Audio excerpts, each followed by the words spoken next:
Welcome to River Styx Nonfiction Q&A series, RSNF. I'm Claire Walla, nonfiction editor at River Styx, and I'm joined by River Styx assistant editor Matt Torralba Andrews. Today we're speaking with our guest, Pamela Baker, about her piece, Mechanical Treatments and Other Restorative Plans, which readers and listeners can read in River Styx print issue 108, Chronicles. Pamela is a prose writer living in Central Florida. Her stories and essays have appeared in many journals, including Cream City Review, Read, Story, and the Southeast Review, as well as the creative nonfiction anthology, I Wasn't Strong Like This When I Started Out, True Stories of Becoming a Nurse. She works in the Department of Writing and Rhetoric at the University of Central Florida, teaching courses in composition, the essay genre, and writing about health and medicine. Pamela, thank you for joining us. Thanks for having me. So Pamela, your essay begins with the line, quote, "My favorite trail is bare, and all I see is metaphor," end quote. And throughout the essay, you reference other metaphors along the trail that help illuminate topics like marriage, family, and relationships. And we really appreciate how there is this such an explicit reference to metaphor. Without this, the essay to some readers could have come off as trying to sound clever, like the reader wouldn't have quickly caught on to the relationship between the descriptions of nature and the descriptions of, for instance, your relationships. And your essay really avoids this in a really beautiful way. And two-part question. First, were these metaphors apparent to you in the moment as you were walking that trail with your family?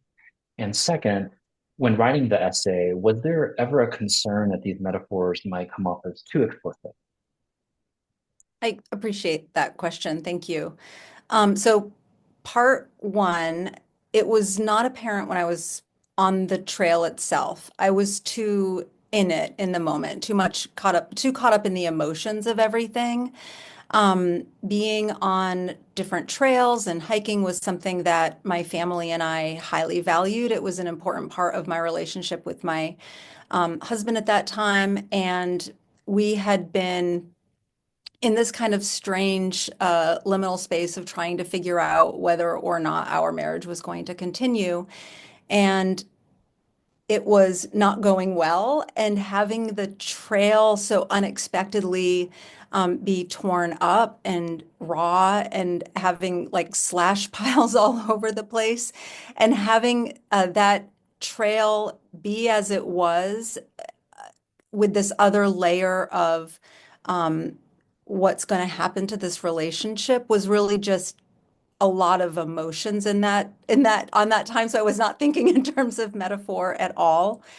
Um, I will say when I was drafting it, I saw a lot of metaphors that became very apparent to me, and I way overwrote it. I leaned into research and the metaphors that were there.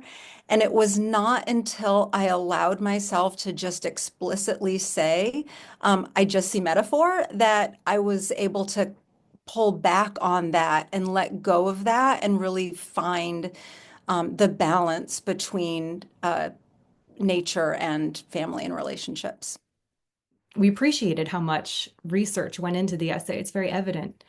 For example, you write the longleaf pine trees are under assault from within. Their deep amber heartwood over time develops a fungal infection called red heart disease that softens and decays the pine's cellulose. This becomes an important metaphor for the essay. As you were researching the flora and fauna of the pine forest, how much did the research support the narrative by way of providing details and imagery? And how much did your research form the narrative? In other words, did aspects of the narrative change or crystallize as you were researching? So when I started drafting the essay, some of it was already in the background. Before I started doing more active research, it was somewhat there because I had moved to Florida after living out west for a good number of years. If you live around mountain ranges, you quickly come to depend on that external compass. You always know where north is. You can always find your bearings based on the mountain ranges that are around you. And so I had such an extreme disassociation from environment when I moved to Florida, which is very flat. There's a lot of lakes. There's highways that are called east-west, but they run north-south. There's just like all of these crazy things. And I was having such a hard time feeling like Florida was a new home. And so I started by reading Janice Ray's book, Wild Card Quilt, that had recently come out. And there's a part there where she drives hours in the book to a longleaf pine forest in Florida. And I was so struck by her love for longleaf pines that she would drive so far. And then reading Janice Ray led me to reading Archie Carr, who is a late field biologist who is from Florida and just wrote with so much love about Florida that I was able to see Florida in new ways. And so when I started to draft the essay, Janice Ray's thoughts on fragmentation of forests and Archie Carr's thoughts about how nature is always changing and in flux, but humans also cause a loss of habitat and degradation and speed things along, that it felt like a really natural frame to take up and think about with my relationship with my former husband. So that was kind of in the background. And then as I started doing more research and spending more time thinking about like learning about the heartwood and woodpeckers and wiregrass and spending more time really learning about the species and all of the different levels of wilderness that's out there in such subtle, quick changes of landscape. I really leaned heavily into what I was reading about because it just felt like it's so there and more than I even thought it was going to be.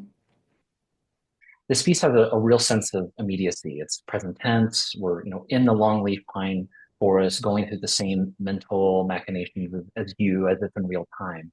Yet, for the end of the essay, we get a glimpse of the future.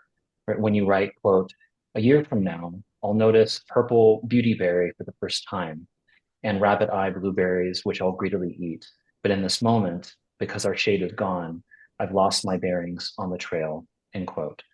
So how did this temporal distance between the events in this essay and the writing of this essay help shape the narrative? So, fun fact, the original drafts of this essay were written in second person point of view, and they were actually all directed at my former husband. So the you was him, and it was a lot of me almost kind of preaching or teaching. And and it was, I don't think the emotional resonance was really there.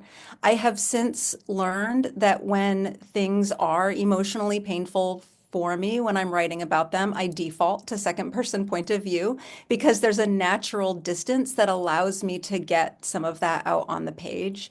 It wasn't until time passed, like the time was absolutely necessary. I would revisit this essay once in a while, but I wasn't really able to quite get it there. And it wasn't until I redrafted it in first person point of view that I was able to find the true balance of showing and telling what was happening in my life. I think I'm a slow writer, and I've made peace with that. It took me time to kind of make peace, but I think that sometimes I write a lot in the moment and I just need to let it sit before I can go back and shape it. Do you have a nonfiction reading recommendation for our listeners and readers? So just one. That's how I feel. I a book that I read a few months ago. I feel a little late coming to it, but I read in the 2022 Best American Essays, they published The Wild Sublime Body by Melissa Febos. And I recently read her collection, Girlhood, which I cannot say enough lovely things about. Phoebos has a way of reaching really deep inside of herself and pulling out something that is so sharp and recognizable. And I feel seen when I'm reading her. And what more could any of us want when we're reading?